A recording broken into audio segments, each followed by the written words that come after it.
അമ്മേ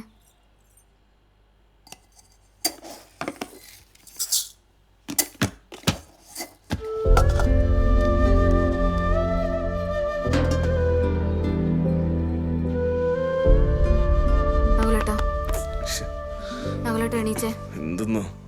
നകുലേട്ടനൊന്ന് എണീക്ക, എനിക്കൊരു കാര്യം പറയാനുണ്ട്. നിന്റെ പ്രശ്നം? നകുലേട്ടനൊന്ന് എണീക്കുന്നുണ്ടോ? പറ. അമ്മ എന്നോട് മിണ്ടുന്നില്ല. മിണ്ടുന്നില്ലേ? നകുലേട്ട ഇങ്ങനെയാന്ന് കാര്യങ്ങൾ പോക്കെങ്കിൽ എനിക്കിടെ നിൽക്കാൻ പറ്റൂലേ? അതല്ല, എനിക്കത് തോന്നാന്ന്. കുഞ്ഞുങ്ങളുണ്ടാവത്തേന് ദേശം അല്ലെങ്കിൽ എപ്പോഴും കെട്ടിക്കൊണ്ടുവന്ന പെണ്ണിനോട് എന്നെ തീർക്കല്. അത് ഇവിടുത്തെ മാത്രമല്ല, എല്ലായിടത്തും അവസ്ഥ തന്നെ. ഇന്നലെ നകുലേട്ടനും എന്നോട് ഒന്നും മിണ്ടാണ്ടാ പോയി കിടന്നുറങ്ങിയത്. നിങ്ങളെപ്പോലെ എനിക്കും ആഗ്രഹം ഉണ്ടാവില്ല ഒരു കുഞ്ഞിനെ കണ്ണൂന്ന്.